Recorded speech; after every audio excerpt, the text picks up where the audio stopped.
शाम के 5:30 बज रहे हैं। ये कहानी है बिहार के समस्तीपुर की, जो कि दरभंगा डिवीजन में आता है। शनिवार की हटिया लगी हुई है। हर शनिवार गांव के लोग मिलकर बाजार लगाते हैं और इसे हटिया कहा जाता है। यहाँ लोग तरह तरह के सामान बेचते और खरीदते हैं। आसमान के मिजाज भी कुछ अलग है। बादल घिर आए हैं और आसमान समय से पहले ही अंधेरा हो चुका है। बीच बीच में बादल गरज भी रहे हैं। लगता है कुछ ही देर में बड़ी जोर की बारिश होने वाली है। कुछ लोगों की दुकान तो पक्की है और वो लोग आराम से अपनी दुकान में अपना सामान रख सकते हैं, और कुछ लोगों की दुकानें बस बैठक और टोकरी भर की है और उन्हें जल्द से जल्द अपने अपने घर पहुंचना जरूरी है, वरना सारा सामान गीला हो जाएगा।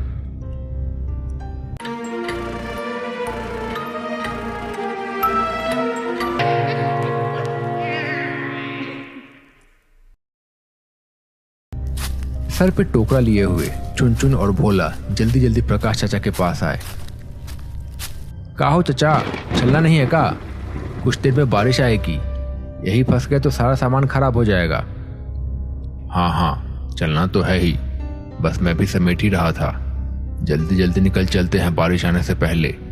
अंधेरा भी होने वाला है और आज अमावस भी है। कुछ दिखेगा भी नहीं रास्ते में अंधेरा होने के बाद। बस किसी तरह से खटिया वाला घर पार कर जाए। अरे चाचा, एक तो वैसे ही अमावस है और ऊपर से इतनी सारी बरसात, उसमें आप ये बातें करके और डरा दो। अब तो उसके पास से गुजरने में भी डर लगेगा। डरा नहीं रहा हूं, बस बता रहा हूं। और तुम लोगों को कुछ अलग से बताने की जरूरत है क्या? तुम लोग तो सब कुछ पहले से ही जानते हो। अच्छा, छोड़िए इन सब बातों को और जल्दी जल्दी चलिए। थोड़ी देर में वो सब अपने अपने सर पे एक टोकरा लिए हुए अपने गांव की ओर निकल पड़े। उनके पास एक लालटेन भी थी। रास्ते में चलते चलते चुनचुन ने पूछा, प्रकाश चा, बाकी सब तो ठीक है, लेकिन इतने दिनों से बस खटिया वाले घर से डरते ही आए हैं, और कुछ हुआ भी है क्या उसमें? ये बस कहीं सुनी बातों पे सब विश्वास करके इधर उधर डरते फिरते रहते हैं। और ये जो दिया जलाने वाली विधि है, ये किसने शुरू की थी? मैं तो जब भी गया हूँ दिया जलाने, मुझे तो कुछ भी ऐसा एहसास नहीं हुआ। फिर सब इतना डरते क्यों है उस घर से? ऐसा नहीं है कि सब सुनी सुनाई बात है। अभी कुछ दिन पहले की ही ये बात है।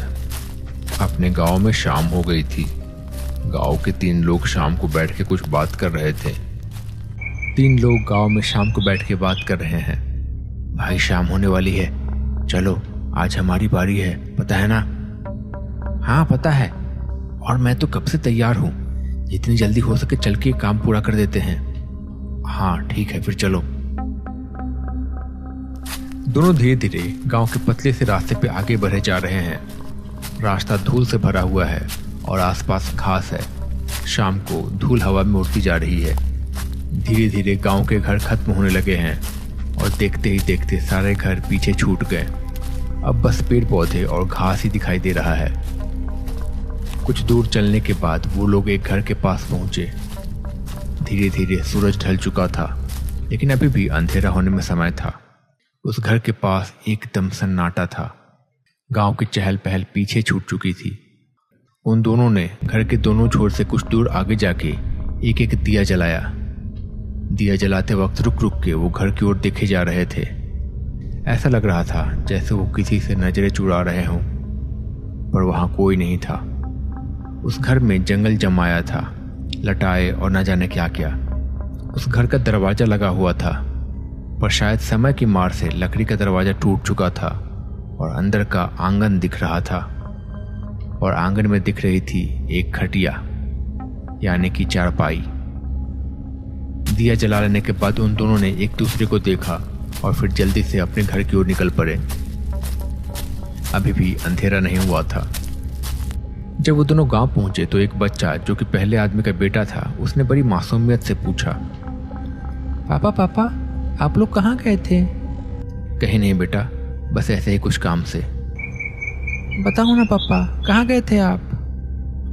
बता दे सुरेश, इसे भी पता होना चाहिए ताकि कभी खेल खेल में भी उतर ना जाए। सुरेश ने थोड़ा सोचा और फिर कहा, बेटा आज अमावस्या है आज के दिन बुरी ताकतें और बुरे लोग बाहर निकलते हैं